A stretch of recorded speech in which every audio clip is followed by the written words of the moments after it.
Queridos oyentes, bienvenidos a una nueva edición de Raíces Ocañeras.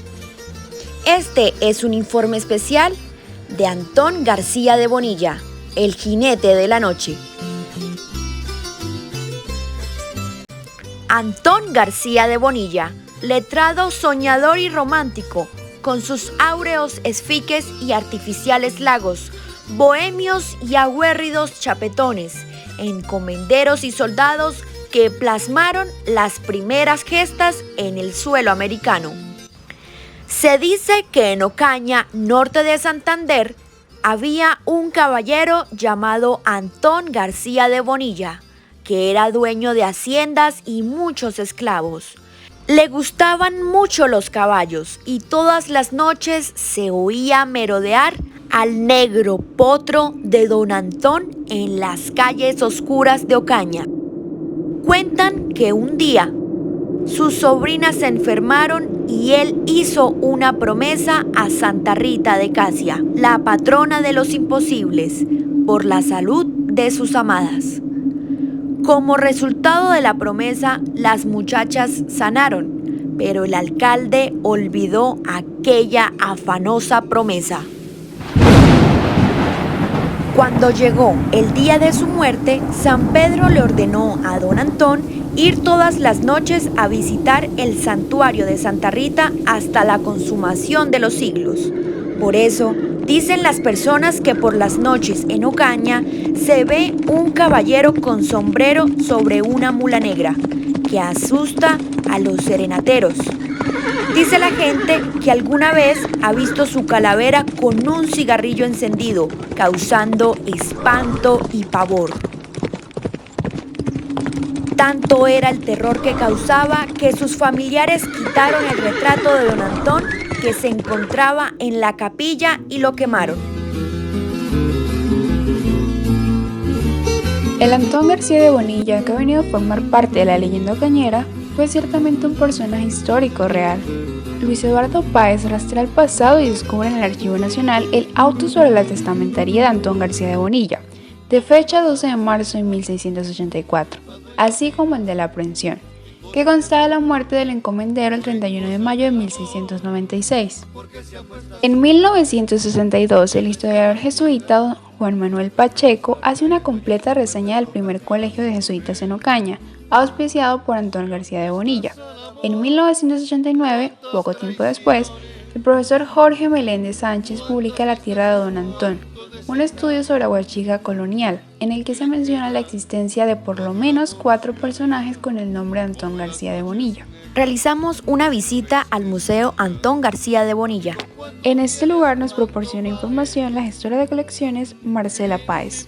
Efectivamente vivió él, no tuvo hijos, tuvo una sobrina, 2 sobrinas y un sobrino.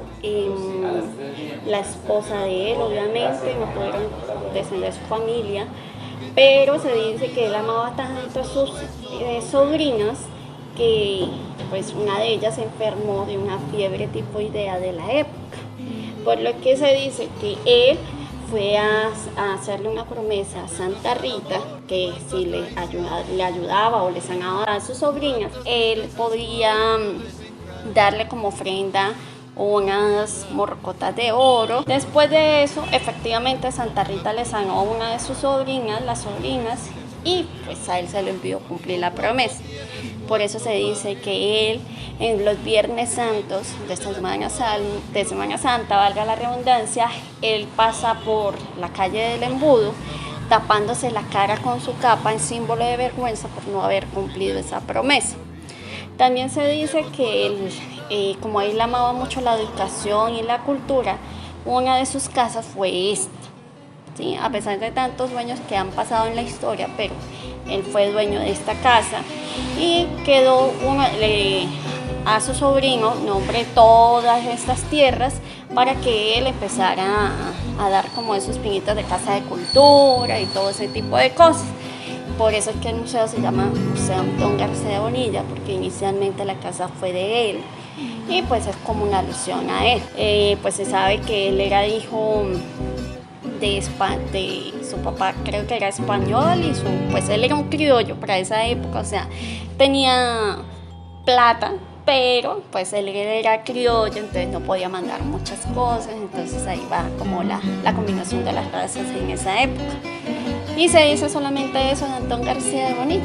Eso es una tradición oral que obviamente hemos venido rescatando a través de todos estos tiempos en que la gente venga aquí al museo y conozca eso.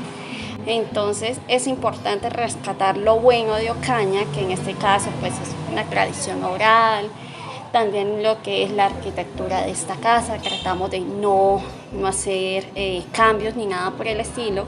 Como bien se sabe, este museo es parte del Ministerio de Cultura y somos una extensión del programa de fortalecimiento de museos que viene de Bogotá con el Museo Nacional. Entonces la idea es preservar esa historia, no que la escondamos o que no nos interese, porque no, aquí en Ocaña pasaron muchas cosas que nadie sabe, y pues qué bueno que los jóvenes empiecen a contar la historia a través de videos, documentales, fotografías, que se rescate todo lo bueno de Ocaña para que siga preservando y que siga cumpliendo muchos años más, porque si vemos, Ocaña en parte hay algunas cositas que están ya como en su pasado, todo eso. Entonces la idea es que los jóvenes, ya las nuevas generaciones, puedan mejorar eso.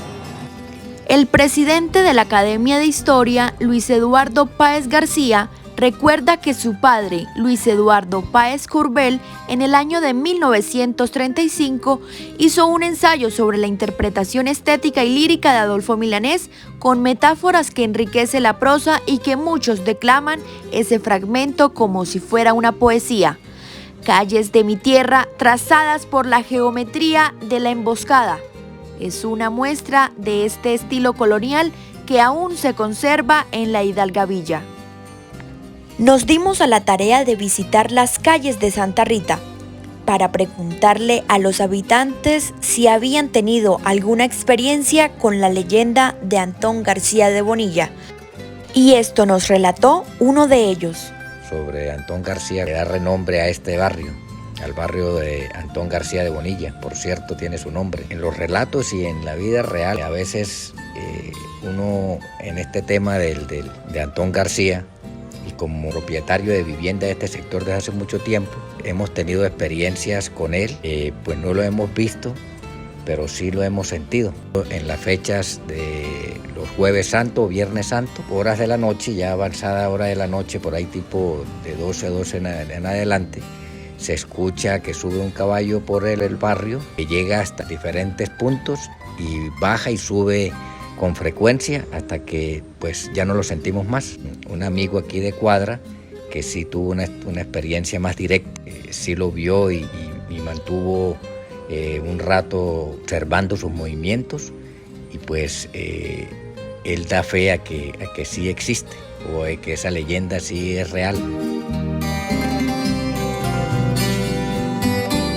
Después de este enriquecedor recorrido por las calles de Santa Rita, nos dirigimos hacia el complejo histórico de Ocaña, lugar donde nos encontramos al ilustre historiador Luis Eduardo Páez García, quien nos relató un poco acerca de sus investigaciones sobre este gran personaje. Bueno, básicamente hemos estado investigando como parte del patrimonio cultural inmaterial de Ocaña la leyenda desde hace ya años atrás. En el año 1996 publicamos una parte de esa investigación sobre la leyenda de Ocaña, Antón García de Bonilla, Leonelda y otras leyendas de Ocaña, donde recopilamos información de fuentes secundarias, porque realmente las fuentes primarias son muy pocas. En el caso de Antón García, por fuentes primarias, es decir, en documentación archivística, sabemos que el personaje existió realmente y que son cerca de 4 personajes con el mismo nombre, Antón García de Bonilla. Eso nos da la muestra de que a través de los años la leyenda de Antón García de Bonilla tuvo tanto peso que fue quedando en la memoria colectiva de los ocañeros. Es más, de el municipio de Aguachica, municipio de Río de Oro y municipio de Ocaña, es decir, la ruta que el encomendero tenía en su época, digamos, la época en que se produce la leyenda. La leyenda, ¿qué dice básicamente? Pues sabemos por lo que se ha escrito, ya han escrito algunos, digamos, cronistas de Ocaña. Se enferman sus sobrinas en la finca de San Roque de Aguachica, parte de hoy lo que es el municipio de Aguachica. Y la enfermedad fue tan grave que no fue posible que los médicos la curaran. Entonces él viajó hasta Ocaña y llegó en horas de la noche tal vez a la iglesia de Santa Rita, le prometió algo a la santa, que posiblemente haya sido dinero, como prometían los españoles a las iglesias, a cambio de la salud de sus nietas, de sus sobrinas. Y cuando llegó, se devolvió a San Roque de Aguachica y cuando llegó estaban ellas ya recuperadas. La leyenda dice que pasó el tiempo, se envejeció, se murió y no cumplió la promesa. Y eso, según la tradición española, se llama el desandar. Quien se muere incumpliendo una promesa está obligado a vagar eternamente por los lugares en que él visitó estando vivo. Ese es el caso de verlo en Aguachica, en Río de Oro, en Ocaña. Bueno, la leyenda da como un punto fundamental desde la visión españolizante, que él representa el componente étnico blanco de los ocañeros. A diferencia de Leonelda, que representa el componente étnico aborigen. Entonces se le considera como un personaje benefactor de la sociedad, como un personaje importante, que fue uno de los que donó parte de su dinero para que se trajeran los jesuitas a Ocaña y se hiciera el primer colegio de la ciudad. Estamos hablando de la época colonial. Ayudó al poblamiento de Río de Oro también. De tal manera que esa es la visión que tenemos aquí en Ocaña. Pero si la miramos desde otra óptica, por ejemplo, Aguachica y otras regiones cercanas, Antón García fue un señor muy malo, que tenía una cantidad de esclavos, los trataba mal. Incluso hay algunos datos muy vagos que hasta que había tenido que ver con la muerte de Leonelda Hernández, que entre otras cosas nunca murió. Eso es falso. Pero ese tipo de transformaciones en la leyenda son propias del folclore popular, pero no se ajustan a la realidad que recogen los cronistas nuestros. Entonces yo creo que hay que mirarla de cómo la recogieron los cronistas de la tradición oral y la escribieron. Estamos hablando de finales del siglo XIX y en la década de los años 60, cuando Ciro Osorio Quintero escribe en el libro El Valle de los Jacalitamas la leyenda de Antón. Entonces yo creo que básicamente es eso. Es muy importante para nosotros como ocañeros mantener la tradición de la leyenda porque hace parte de nuestra identidad cultural. Andrea Navarro, coordinadora del Complejo Histórico de Ocaña, nos regala datos históricos sobre la historia de Antón García de Bonilla. Primero pues tenemos la historia del jinete, que es la leyenda que hay de Antón García de Bonilla. También se encontró una información que data en el archivo histórico en Tunja. Reposa una información donde nos enteramos que habían 4 Antón. Del tercer Antón no hay información como tal, pero dicen que son pues 3 personajes que son abuelo, padre e hijo, que llevaron el mismo nombre, Antón García Bonilla, dueños de toda la riqueza incalculable, que fundaron pueblos, construyeron caminos y crearon empresas y colegios, sembraron, exportaron e hicieron progresar los territorios bajo su influencia. Su historia cubre 170 años entre 1525 y 1696. El primero de ellos, que nace aproximadamente en 1525, contrae nupcias con Isabel Rodríguez y participa en la fundación de Pamplona en 1549 y llega a Ocaña con el fundador, o sea, con Francisco Fernández de Contreras. Son muchas historias que se han tejido en esa calle empedrada que aún conserva ese embrujo pueblerino de la época de la colonia. Este fue un informe especial de Raíces Ocañeras, realizado por Chelsea Palencia y Sonia Angarita.